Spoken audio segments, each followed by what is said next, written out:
Yep. Hello and welcome to It's Sybil. I am Sybil Wilkes. Welcome in, everyone. The guys are all here with me today on a very special day. And let us say hello to our regular crew and cast. Damon Williams, how you doing? Fantastic, doing well. Had a very eventful weekend, but glad to be here now. Glad to be here. Glad to have you here. Yeah. And I know things are going on in the city of Chicago, so we'll talk about that. Med, how are you? Where are you? You finished Shrimp Fest. Yes, I did. The endless Okay. shrimp. Went to Red Lobster yesterday. We had the endless shrimp. Got two of the pastas to go. But did you know? I think this is true that they're saying that the Red Lobster is going to keep it around a whole lot longer this time around. Really? Oh, watch Now it. there's gonna be the season. Now they're saying, come, bring your mouths and come get this endless shrimp whenever you want. For those of you who don't know what we're talking about, we have a programming meeting on Sunday afternoons, and Med often chimes in from various locales, whether he's in the car, traveling across the country at a soccer game or whatever. Sunday, Absolutely. it was Shrimp Fest at Red And Lobster. the shrimp at Red Lobster. Yes. Not Lobster Fest. Okay. No. And welcome in Cameron Riley. I know you've had a long, tiring day using public transportation to get from work to home and vice versa today. How are you? I feel all right. You slaved over a hot bus seat today, huh? Boy, I remember this. And being out in the public with all of this smog has just been starting to make my head feel a little woozy. So I'm already starting to see moose and crave maple syrup or something. Oh, the whole Canadian atmosphere is carrying over into Chicago now, huh? Indeed. Canada's still on fire? Canada is still on fire. Okay. Yeah. Where the Mounties at? And we'll talk about that when we get into trending. I'm so excited today. We are going to be talking about something that is near and dear to our hearts through Tom Joyner and through our associations with others and being in this business. We're going to talk about Black Music Month. And it is incumbent upon us to not only talk about Black Music Month, but to share the knowledge of it. And it was apparent to us in reading Cameron's article about Black Music Month, how many people don't know what it is, how it started, and who we thank for this. So, Cameron, let's start with your article in the What You Need to Know newsletter talking about Black Music Month. And then we will have as our very special guest, Deanna Williams. She is the mother, or some say the godmother, I don't know how she prefers to be known, but of the installation of Black Music Month in this country. And she is the woman that we thank for all of this. So let's start with Cameron and just get a little bit, and then we'll continue our conversation with Deanna. So, Cameron, the thing that struck me in reading your article is you said, I didn't know that Black Music Month was a thing. And that's that's on us, as folks that we claim that we want to share Black history. We claim that we want to keep everyone up to date, to keep everyone, this is our charge, to keep people informed and empowered.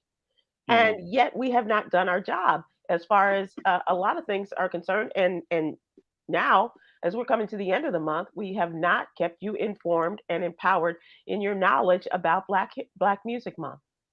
Yeah, I did not know Black Music Month was a thing. And then also learning that Black Music Month has actually had a long history dating all the way back to President Jimmy Carter. It wasn't officially signed into law until President Bill Clinton in 2000. And then in 2009, President Barack Obama renamed it to African American Music Appreciation Month. Nobody calls it that, but go ahead. Yeah, but it sounds nice that our first Black president put it into place in 2000 in the form of Bill Clinton, and then our official first Black president, just extended it and made it Appreciation Month. Yeah. Yeah, that sounds like something a light-skinned mixed dude would do. But go ahead. Oh, that's some hate there. Black Music Month. You see my flag? This is not an African American appreciation flag. This is Black people's flag. Well, the important part to know about Black Music Month is Yeah. that Black music is not monolithic. Though like genres such as hip hop, R&B, jazz, soul, gospel, all of those genres are certainly well known in the Black com- com- com- com- community. We have composers, we have rock stars, um, all across the entire genre that are well known all across the globe. So in order to celebrate, I decided to branch out and see what other Black artists are there across these different genres. That we've made an impact and we are innovating the art form everywhere. I mean, we all know as people in the entertainment industry that Black culture is the number one commodity across the entire world, shaping and changing how it is that people dress, how it is that people move through space. Black culture has always had a ripple effect across the entire world. And so we will talk about this. As I mentioned, Deanna is our very special guest today. So we'll talk about this and what's really going on segment. Continuing with what we have in the newsletter, I love doing articles like this. I love the biography of people and giving people a little bit more insight into some of these candidates that we may have heard of, may not know anything about. And in today's newsletter, I ask, who is Will Hurd? And asking the question of people, do you know who he is? Will Heard, Hurd is heard, the heard. latest Use the word. person to jump into the Republican primary campaign as the product of an interracial relationship. His white mother, his Black father, who were married for over 50 years, by the way. Growing up in San Antonio, he served as a three-term congressman from San Antonio in the area along the border between Texas and Mexico, between San Antonio and El Paso, which, according to some, it could be 500, it could be 800 miles distance. This is how large his district was. In 2020, he decided not to run for reelection, and this was also the term that Donald Trump was going to be running for reelection. And he's not a Trump fan. All of these things I wanted people to understand because he's not your typical um, MAGA Republican that we are accustomed to in this political season, that the season that has been in existence since 2015, 2016. And so he is more progressive.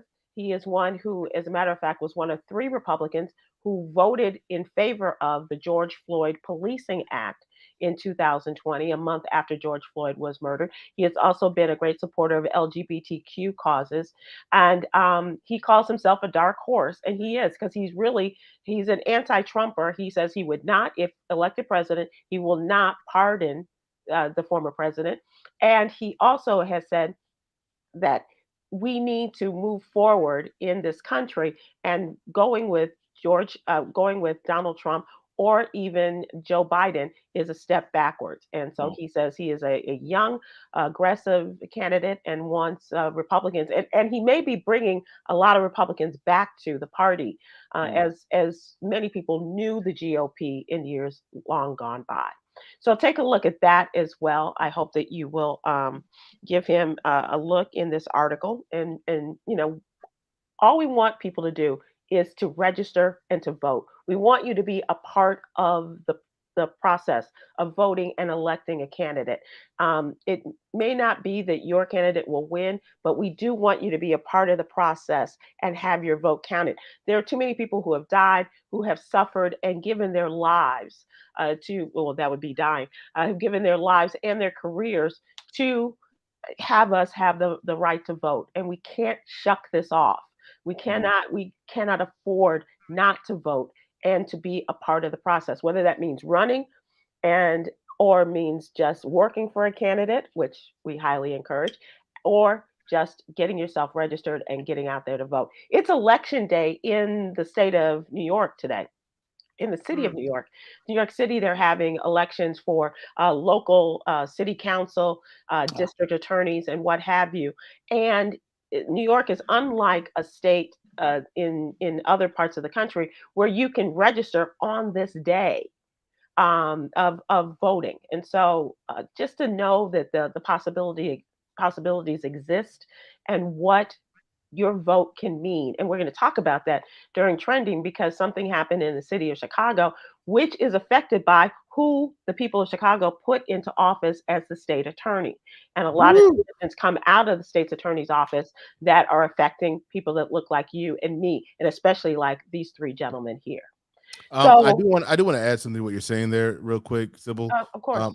And it's not just it's the fact that we do always talk about the importance of voting, but I think the other thing you said that was very important is being part of the process, and being part of the process is figuring out who these people are. And another part about being a part of the process is figuring out who these people are before it's time to elect, to get behind people who you believe in. It's okay to learn about these people on off years. It's okay to pay attention to what they're voting for in off years. Sybil, I have the representative from North Carolina. That's my guy right now. Yeah, Jason, that's my guy. It's his first year. I don't expect him to do nothing yet, but when he does, even though I'm terrified that he's gonna have a blackface picture come up out of, I'm like, he ain't going. Something wrong gonna happen.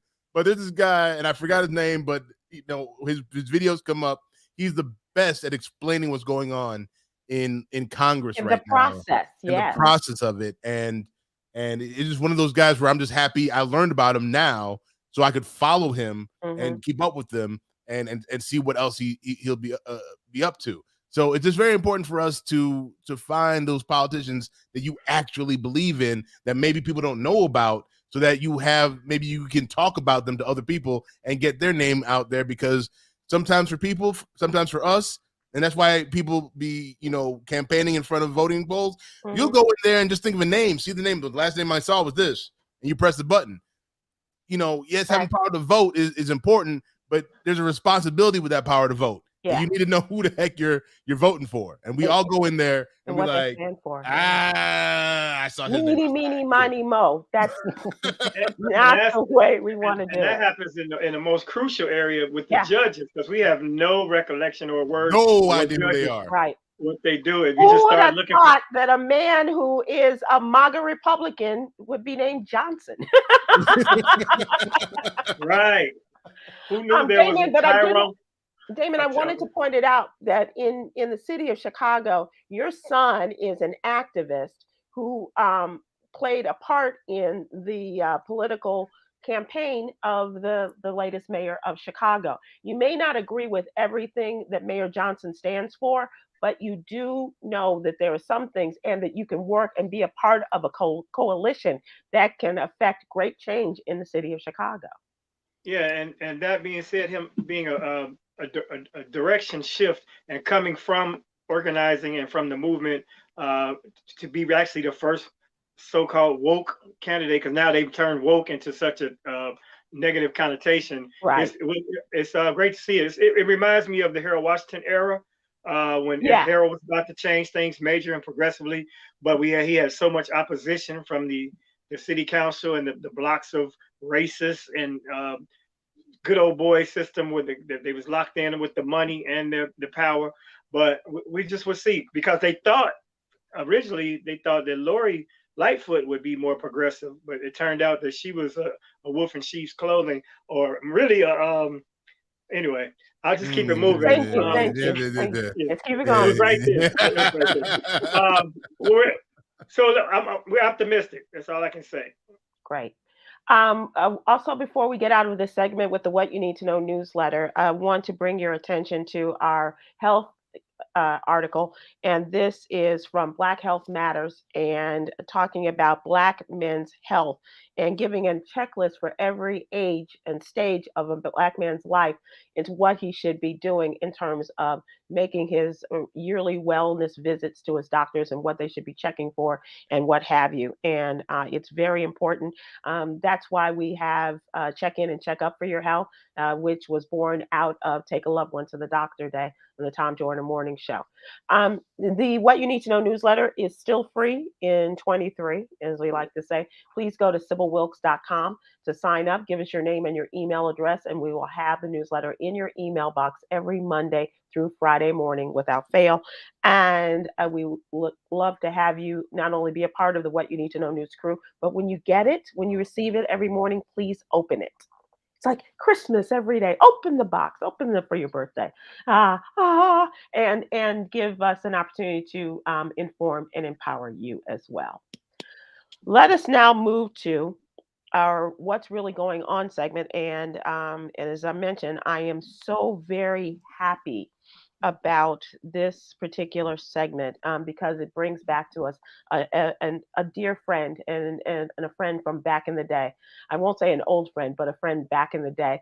And whether you call it Black History Month or African American Black Music Month or African American Music Appreciation Month, full disclosure, many of us, as I said, have sadly know about Black Music Month, and some of us do not. Joining us today is a force in life and in business, an incredible woman and a force in the music and radio business, Deanna Williams, described as a producer, artist, development coach, former DJ, a trailblazer in radio, especially for Black women, and she is founder of the International Association of African American Music, or IAM. And that's how we came to know her. Deanna is known by some as the mother or by others as the godmother of Black Music Month. And we were talking about this just before we came on. If Deanna looks familiar, you may very well see and hear her observations and memories of the culture on the TV One series Unsung. Welcome, welcome, welcome, Deanna Williams. Thank you for joining us. Wonderful to see you, Sybil. You know how I feel about you. And gentlemen, it's a pleasure to interact with you as well. Happy Black Music Month. Amen. Hey. Amen. And so, Deanna, to provide your entire resume would take up this whole show. We're not doing that. Yeah.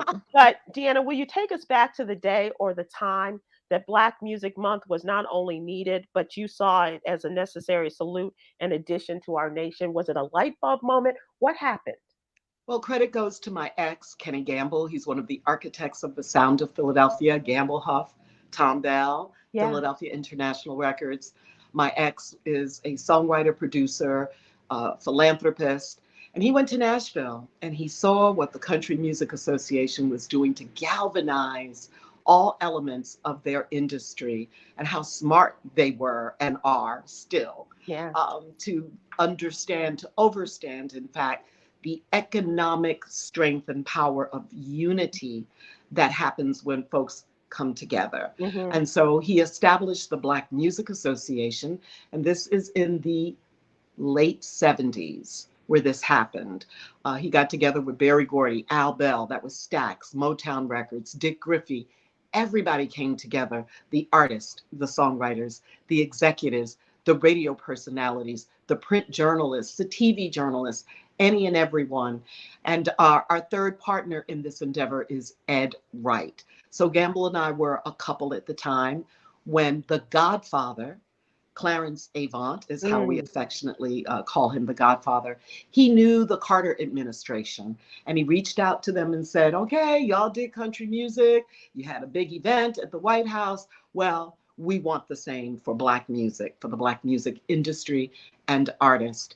And so we had a beautiful event, June 7th, 1979, on the South Lawn of the White House with music industry executives, prominent people of the day, everybody from Frankie Crocker, who is the was the dean of Black radio, to Berry Gordy's brother, Robert Gordy, and folks in between. And Ed Wright, Gamble, and myself were advocating that the industry come together to celebrate any and everybody connected to Black music, not just Black people. It's about elevating and appreciating America's indigenous art forms. And included in this celebration are the almighty consumers. Yes. So it is a month to just highlight, celebrate, inform, and inspire what Black music is and has been, not just in America, but globally, because we do inform culture in every strata, name it, fashion, language, name it. Black music is present from the moment you wake up until you go to sleep, whether you realize it or not. Black music, all genres, soundtrack to all of our lives. You could be purple, Black music. Absolutely. Why the month of June?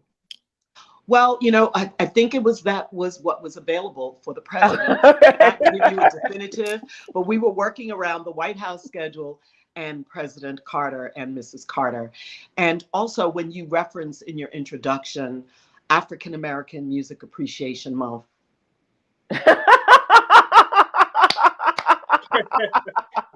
That's Kenny Gamble and I called it in the 70s, Black Music Month. The industry celebrates Black Music Month. And if you look carefully at BET, VH1, you will see references to Black Music Month. It is not as widely known. In fact, now we're sharing Black Music Month with Pride Month. Right. We're celebrating Black Music Month. I just went to the White House recently. President Biden did the proclamation the way I had been begging the White House to do since Barack Obama came into office. I was letter writing Barack Obama, got no traction. I was like, hey, people, all due respect, it's Black Music Month. And what is in a name? Everything is in a name. Because what happened when President Obama did that, it changed. People thought, oh, the president has established a month for us to celebrate Black music. No. Let us not change her story and my story and history. Right. It is Black Music Month in the music industry. Most of the record companies do campaigns. It is in existence. And this is the 44th anniversary of an opportunity for us to be proud as Americans and say spirituals, gospel music, blues, rhythm and blues, jazz, all of that came from people who look like me and you. That's right. I'm sorry. Go ahead, Damon. I thought she was going a different way when she said it also includes the almighty. I thought she was going to say OJ's because that's what. That's Philadelphia, right? Okay, but actually they're from Canton, Ohio originally. I know, but Don Cornelius would always call them the mighty OJ's. That's true. That is very true. And Gamble and Huff wrote the theme song to Don Cornelius's Soul Train that we would run in on Saturdays to catch it because there was no DVR, there were no VCRs, none of that. So it was an appointment television, and that theme song done by MFSB and the 3 Degrees, signed to Philadelphia International, Kenny Gamble, Leon Huff's label. And also, Sybil, you mentioned that in the 2000s, President Bill Clinton released a proclamation, but that happened after a couple of years of me lobbying the White House and going to Capitol Hill, knocking on senator and congressmen and women's doors, writing letters and getting support from the Republican senator from Pennsylvania at the time, Arlen Specter, and also Congressman Shaka Fattah were my advocates. Nice. I wrote the basic draft for the legislation that was ultimately approved in the House of Representatives. And that point, the White House called me and said, we're inviting you to a private meeting in the Oval Office with Bill Clinton, and President Clinton will sign a proclamation acknowledging the contributions of Black people in all genres. And every American president afterwards would do the same thing. But it happened to be our Black president, our first Black president, who changed the name. And I have spent all these years up until May 31st of this year, when I got the proclamation from the White House, from President Biden, reverting the name back to Black Music Month. And so Gamble was happy. I'm thrilled. It took many years, but I'm not afraid to write a letter. In fact, one morning I woke up, Sybil, I woke up one morning to an email from the White House, and they were like, Deanna, we have all your correspondence. I was like, you got a folder. Okay. They were like dossier. She got a dossier. Might have been down in Mar-a-Lago, that dossier. No, none of those. Mine is all about Black music and culture. Hey, Deanna, I have a question. When they said, were you concerned when they said you have a private meeting with Bill Clinton? Okay, so here we go. My private meeting and my photo, I have a beautiful photo of the president and myself, was taking place at the time, which of course I learned later, that he was having some kind of engagement. interaction Yeah. with Monica Lewinsky. I Entanglement. was not afraid. I went with, there were two other people with me, and he was very warm, very polite. And he actually, as most of us know, loves Black music and culture, not just the music. He loves the food, the dance. Did he play his saxophone for you? That was my question. He did not play his saxophone for me. However, I got a second private Oval Office invitation. And that one, I got a call from the White House saying, the president would like to meet with you. Can you bring the Isley Brothers with you? He's a huge Isley Brothers fan. And I took Ronald Isley, his brother Ernie Isley, the god on the guitar. Right. And at the time, Ronald was married to Angela. Don't say Angela. That's right. Angela Winbush. So we right. went to Hiram Hicks was there along with Sheila Eldridge. Wow. And we had another meeting. They took a guitar signed by all the Isley Brothers. And that was their gift to the president. When he opened it, I said, Mr. President, we know you do the saxophone. Can you play the guitar? He said, no, but I can learn. I said, Ernie will be happy to give you lessons. I was volunteering Ernie Isley. But yes, two private meetings during the Monica Lewinsky affair. That's great. And it's all good because you know what? At the end of the day, I was pleased that he saw the value of acknowledging Black music. That's right. And Black Music Month. That's right. And now we know now we know he was listening to Isley Brothers when Monica was doing her thing. All right. I didn't say that. I didn't say that.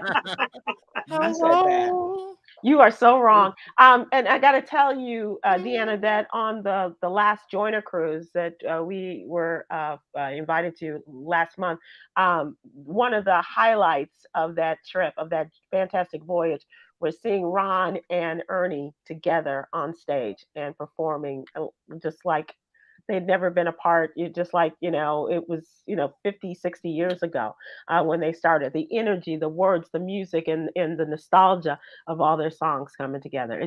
There's nothing like this. And I have to credit Tom Joyner for being the educator for a lot of us who, like you, started in mainstream white radio and did not have a lot of the education, but boy, did I learn. Boy, did I, and get a chance. Sybil, let me tell you something. I woke up to you and Tom on the regular. We were on the same. I was on the air. I did afternoon drive every day. I not only were y'all colleagues, but I woke up to y'all to get my day going, to get my information and my inspiration from the incredible work that you did. And shout out to Yolanda as well for many years. I talked to Tom not long ago. I can't remember where. He's best friends with another one of my best friends, Kathy Hughes. Right. So we do a lot of crosstalk through Kathy, but love the work that you have done and you continue to do to enlighten our community. So one of your questions was, why is it important for us to celebrate Black music? And I think I was speaking for Cameron. Cameron, did I ask correctly, or did you want to phrase it another way? I just wanted to speak toward just the unity that we find across all Black music and how it is embedded in us as a people to respond to the sounds of the drum, and how this music is what connected a once fractured people across tribes, across the diaspora, united us in the struggle for our liberation, and still galvanize us as a people today to overcome. I think that's certainly why we celebrate, and then we also discover more about our people across the way we express ourselves in these different avenues of music. We celebrate. Oh, go ahead. You're absolutely correct. The reality is that this music is rooted, the origin is in Africa. And the drum is very essential to Black folks. It's how we communicated on the plantations, from one plantation to another, until Master got wise to the fact that, they're communicating. There's something going on. Music has always been an articulation of our people through our sufferings, our triumphs, the trials, the tribulations, all of that. Music it's the root, it's the foundation for us, for worshiping God, for falling in love, for falling out of love, for partying, for resting, for rising up in recognition. And when I say Black music, I'm talking about everything from the Last Poets to Nikki Giovanni, all of that counts. All of To that Glorilla. Say what? Gorilla too. No, real talk. Gorilla, all of it. I don't poo-poo. I am about to be 70. I'm a good and grown nana of 2 boys. I own this generation's music as well. I don't like all of it. Like, I'm not a drill girl. I'm not. I work with drill artists, but it's not for me. But I understand it. Just like I came from the era where the criticism was gangster rap. And I understood that too. These are some rough, tough conditions in some of our communities. And hip hop, previously known as rap and rappers, it's an expression of what's going on in our streets. And that's just the reality. It's like, I can't remember who said it, but they were like, rap is the CNN in our community. It's telling the stories of beefs, of the negative and the positive. Right. So, From the windows to the walls. Say what? From the windows to the walls. Deanna, let me ask you this. All pertinent. Let me ask you this. Can you speak to the importance of Black Music Month in this time when Black history is being erased from our classrooms and our libraries across the country? We need it now more than ever, Sybil. It is imperative that we own, my youngest grandson was here last week, and I buy him books all year long, but during Black Music Month, I buy books about Black music. And I sit and read with him and talk to him, and I play music for him. He's not a big music lover at this point. He's aware that his grandfather. Have you checked his DNA? Girl, I'm just telling you, this child likes to play chess. He's an intellectual. Okay, he beat me at chess last week. He's not really heavy into music, but it's my obligation and responsibility as his elder, as his nana, and as the co-founder with his grandfather to teach him about our music and our legacies, especially his legacy. He's got a big legacy. Yeah. His grandfather produced the OJs, the 3 Degrees, MFSB, Gene Carr and Patti LaBelle, Teddy Pendergrass, the OJs, Billy Paul. All of those artists came from the work that his father did with his partners. So I'm teaching him, and I encourage other people to go hear live music. Last week, I bought tickets to go hear live artists. I went to a club. I went to a concert. I buy tickets. I buy the merch of the artists that I love. I listen to their music. I stream and I buy. I do both. And I would encourage everyone to do that. Our industry, the music industry, is a multi-billion, not million. It's a multi-billion-dollar industry. And at this moment, and for the last few years, hip hop has been the #1 selling and most popular genre globally around this entire planet. China, Japan, Brazil, name a place, Black music is present, and you can see it. And I love hearing French hip hop. I love hearing hip hop as interpreted by other countries and other languages and cultures. I mean, it just shows the pervasiveness of how passionate and fierce we are as a people in our creativity that other people assimilate and sometimes try to duplicate. But we are the originators. We are the creators. We are the origin source of this incredible industry and culture. It is. It's such a gift having you here, Deanna, and thank you for taking the time. I know this is your month. This is your busy time. Not that you're not busy the rest of the year, but never too busy for you ever, Sybil. Thank you so much. I have so much. What have I been telling you for years? I just want you to mention it. What is it? When are you going to write a book? Every time I would see her, I felt like I was browbeating her. Almost felt like that email I got from the White House. Okay, we have your emails. We know. Yes, Sybil, you have a wealth of knowledge and experiences. You are one of the clarion voices. Come on, clarion. Of all history in Black radio. I have chill bumps saying this to you, but it is so true. I've been doing radio. I'm still doing radio. I'm a guest commentator on WURD FM. It is progressive Black talk media in Philadelphia. But Sybil, you are and have been doing it and still are informing and lifting us up. So yeah, you got to write that book. Do an audio book, girl. It's easier for you. Just go in the because you can talk. I feel Go like in the Yolanda studio. Starks has been just spewing this into your head, and No, now bringing Yolanda this up. knows, and so do I. And But we're I just telling appreciate you. that. You have a Diana, wealth of experience. I got you, Diana. I'm gonna have a guest on next week. That I got you. Don't even worry about it. Okay, please. Don't even worry about it. I got you. It's gonna get done. Audio book. Let's get it Let's done. do it It'll be done. easier. You don't have to worry about a book publisher. You've got a platform. You've got an audience. Let's get with it, Sybil. I've got you to be that trailblazer for so many of us. And congratulations on all your success. Thank you for all that you do for our community. And please give my best to Mr. Gamble, please. Oh, I will. And Yolanda, may I say one last thing? Yeah. I'm a proud board member of the National Museum of African American Music in Nashville, Tennessee. Please visit our website, Yes. NAMAM. It's NMAAM.org. 56,000 square foot, modern, contemporary, high-tech museum, 5th and Broadway, Nashville, Tennessee. Please consider a membership and a visit. Absolutely. Happy Black Music Month, all. Thank you so much. Our friend John Murray just sings its praises every time we talk He's to him. He's been a few times. Absolutely. Exactly. Absolutely. Y'all thank be you well. so much. Blessings. Deanna, thank you so much. God bless you. And bless keep you up as the well. great work. Thank you, Sybil. Happy Black Music Month. Happy Black Music Month to you. And not Damon. It is not African American appreciation. Okay. And it shall not be. And it shan't not be.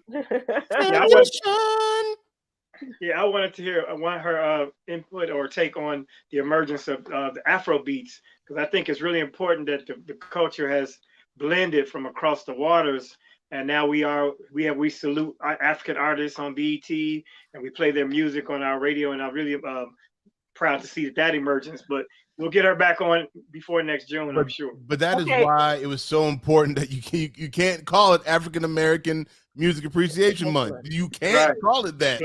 Like no one, like I don't understand how someone couldn't tell President Obama we cannot call it that. It wasn't people that look like us. I would dare to say. Yeah, all right. I'm also proud to tell you this, that my partner Steve Capers has trademarked August as Black Comedy Month. That's right. So we should I need to connect him to Deanna so that he can take it further and get it really, but it's been trademarked for sure. Yeah. And the funny thing is my sister's name is Deanna Williams. Oh, that's nice. That's very nice. I was like, you got my sister coming on? As we are now in trending topics and talking about these things, Damon, tell us about your comedy dates. Tell us about the past weekend and where you're going. Well, this past weekend, I had the highs and lows of the game. I had a show outside of Baton Rouge, Louisiana, which is a city called Baker. Flew into New Orleans, rented a car, drove an hour and a half to Baker, Louisiana, for a promoter who was doing a deal, who said it's going down. When I got there, it was me and him and about 7 people. Now, to imagine flying, driving, him lying, me getting there, him having no money, janky promoter, extraordinaire, right? Yeah. Fast forward, I drive back and fly back, and I perform it and have a weekend with the original janky promoter, Ice Cube, from the movie. They coined that phrase, janky promoter. They did. Right. But what a magnificent day in Chicago. Any city that Big Three comes to see families hanging out and having a good time, to see the athletes reliving their glory days, some athletes that are still elite athletes that could still play in the league, to have Dr. J present, my girl Lisa Leslie. Can we talk about Dr. J? Has everyone been calling him your stepdaddy? Man, David took a picture with Dr. J. And I'm like, in your Instagram post, what did your son say? My son said he looked like he could be your uncle. And I'm like, for him to see it that way, because I didn't, but more and more people look like your older brother. Look like everybody saw it but my mother. She's like, no, he looked like your cousin Robert. I'm like, no, he don't. My cousin Robert looked like Prop Joe from The Wire. He don't look nothing like Dr. J. But Cameron, excellent of you to bring up the Black music thing, man, because it really needs to be handled.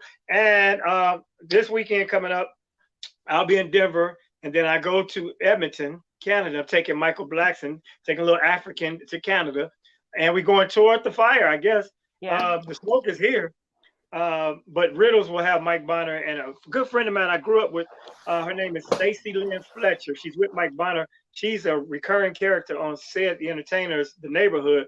But we grew up and went to the same elementary school. So her, Leon Rogers, who else? Mark Simmons, myself. So 4 comedians came out of that school. Wow. Wow, that's a funny school. Yeah. And that was Catholic school. Okay, well, I can see where the humor would come from. Yeah. And Cameron, thank you for doing that, and thank you to Yolanda Starks for initiating that as well. It was very necessary because, I mean, we talk about LGBTQ and Pride Month, we talk about Alzheimer's Awareness Month, we talk about you name it, and dads, of course, in the month of June, but we have not given enough to Black Music Month. So I'm grateful that we had the opportunity to do that. Charges have been dropped in the hot dog shooting in Chicago. That's what they're calling it. That's what they're calling it. Okay, well, maybe I don't think I coined that myself, man. I know. So this is for people who don't know about the hot dog shooting incident. This was a shooting that occurred last weekend where a mother was in a hot dog spot on the south side of Chicago. And she got into an argument with a man. This Black woman got into an argument with this man. He beat her. I mean, he slapped her, he punched her, and the video, if you've seen this, is horrific. Mm-hmm. She called upon her son to come. He brought the gun, and he shot this man, gunned him down following this verbal dispute they had at the hot dog stand. And it appears that the mother and son were initially charged in the murder of this man. First degree. And then they went to court on Monday, and the charges were dropped by the state attorney, Kim Foxx's office. So this is what I'm talking about in terms of who you are electing and what they stand for and what they're going to do once they get into office. She's gotten a lot of grief. She's not running for re-election this year or next year, but she has put people on notice that she's done. And to have in a number of cities around the country where district attorneys are reducing the charges or reducing the amount of time or increasing the level in which people will be charged, say in terms of stealing from a store, nothing under $1,000 will people be charged for their actions of shoplifting. So in this case, the Black woman and her son the charges were dropped after emerging evidence.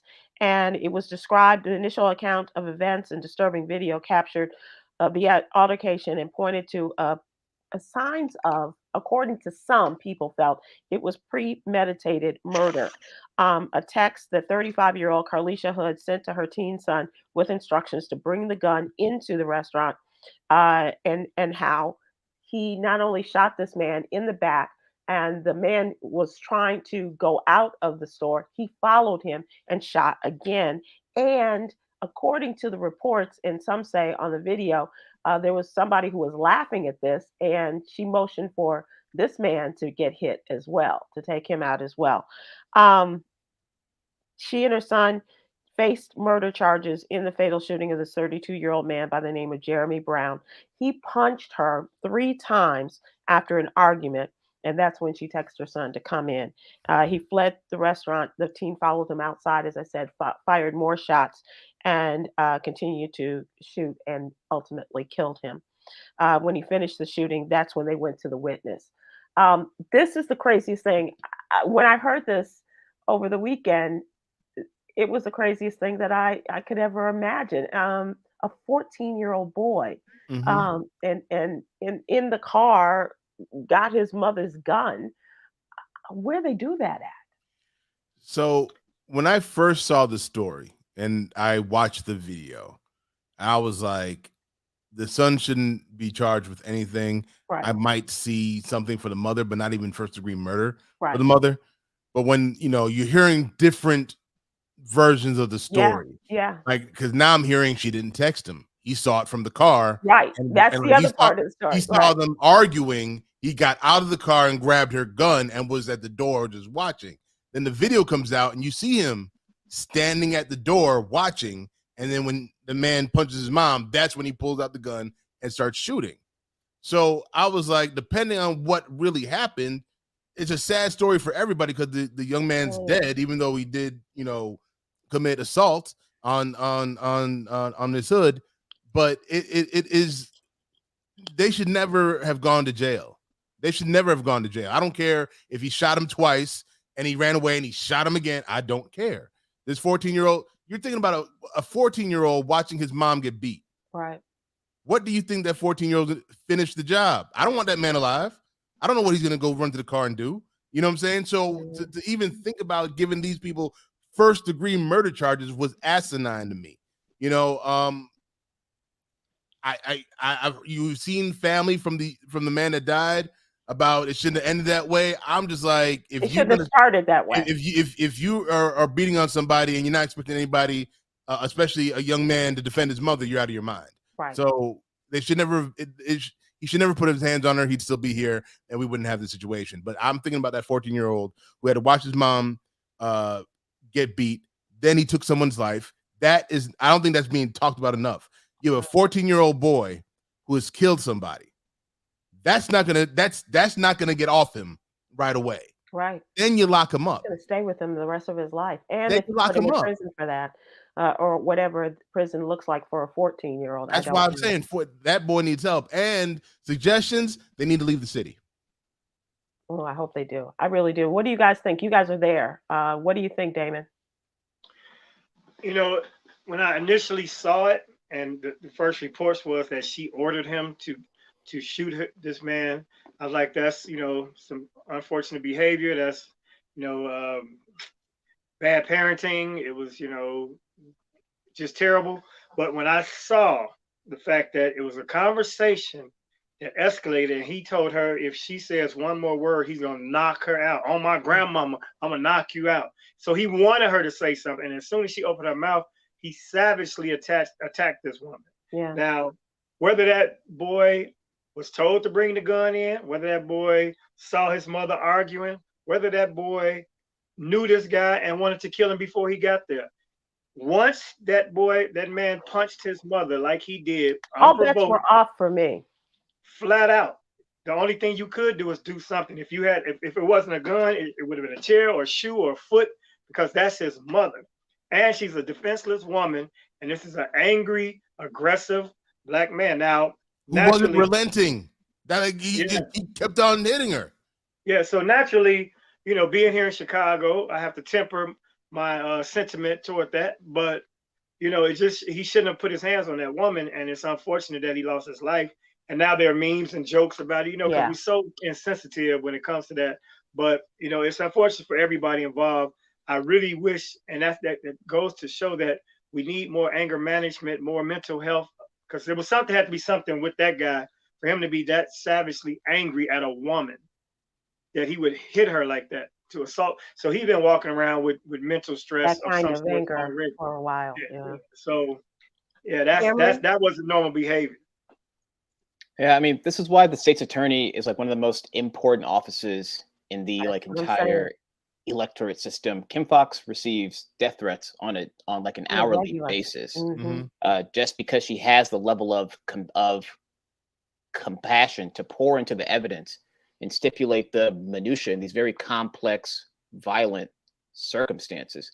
Any other state's attorney would have just rounded everybody up and locked everybody up and called it a day, not caring that this is a 14-year-old child.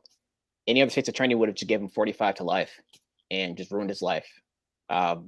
It's a shame that she's not running again, but from what I've heard that she's been through, just like not even like in office, but like in her personal life. She's ready to be gone. She's done. She's done with all of it. Yeah, and I really hope that there's like someone out there who can really step up and fulfill that office, because we need someone holding us down on that legal front.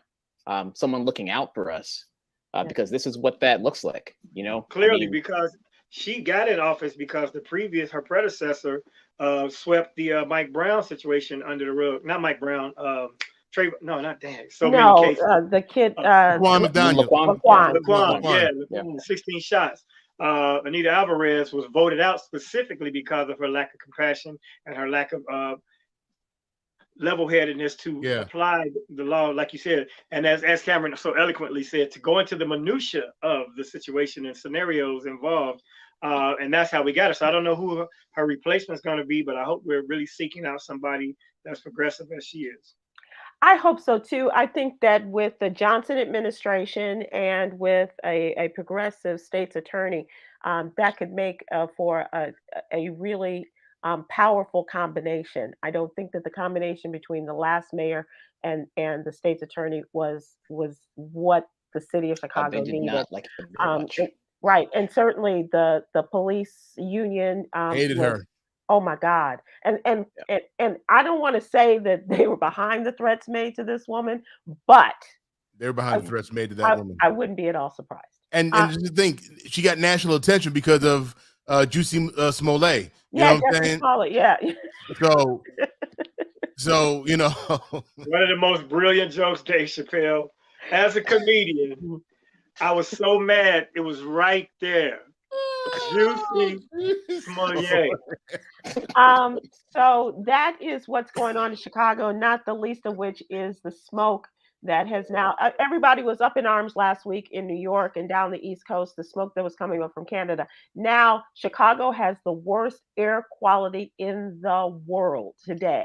Man, I'm driving up there next week. I hope it clears out by the time I get up there. Well, it's not definite that it will, because as you mentioned, as you asked, the fires are still going on in Canada. Canada's still burning. This is crazy. Yeah.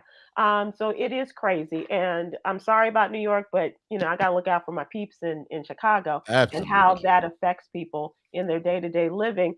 Folks standing on at the bus stops and being, in trains and where all this air is recirculated, and people out there like my dad and his buddies used to be as Chicago firemen and doing their job. So it's a great deal of concern. And I know that they're out there fighting it, but this is scary stuff. It's really scary stuff. Lasting this long? Absolutely. Right. We're going to move to entertainment. Let's look for something light. And I'm not sure if this is light or if this is just crazy to me. But I got to ask you, what's with the people who are throwing things on stage to people as they're performing? Last week, a man old enough to know better threw his cell phone on stage during BB Rex's show because he thought it would be funny. She sustained an injury near her eye that required several stitches. It's now a thing, and the latest comes from the singer Pink. She was performing at the British Summertime Festival in London in Hyde Park when what looked like powder was thrown in a plastic bag onto the stage. In the footage, you see Pink pick up the plastic bag full of the unknown substance, and a fan seems to tell her that she's holding a bag of ashes belonging to the fan's mother. Aww. So she took her mom's ashes, tossed them on stage, and said, those are my mom's ashes. And it's like, really? That's my mom. And Pink said, you should have thrown back and said, I don't want your ashy ass mama up here. Her mama says, spread me along a Pink concert. Just spread me.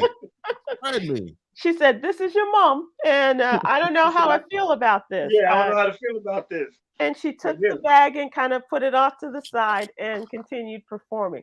I'm going to give your mama the best seats in the house. Okay.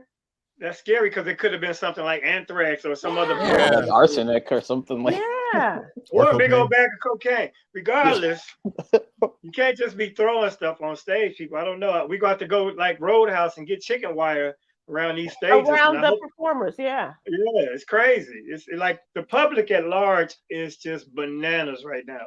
And the more you have to interact with the public, the more you have to deal with, the more concerned you have to be, the more you have to keep your head on a swivel. We have a guy that's, is a comedy fan. He actually is the elf on the Christmas train for the CTA, right? Right. So he came and I gave him some time and he told a joke and it was corny and it worked. He had his elf costume on, but then he came back and he's of Arab descent.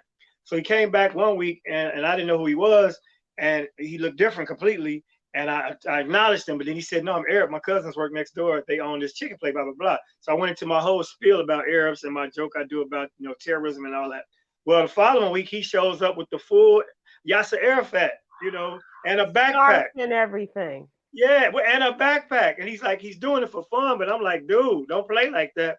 And security, did y'all check this dude and his backpack when he came in wrapped up like, full Taliban? So, dealing with the public, you got to have a security situation, but also we need more protection for artists.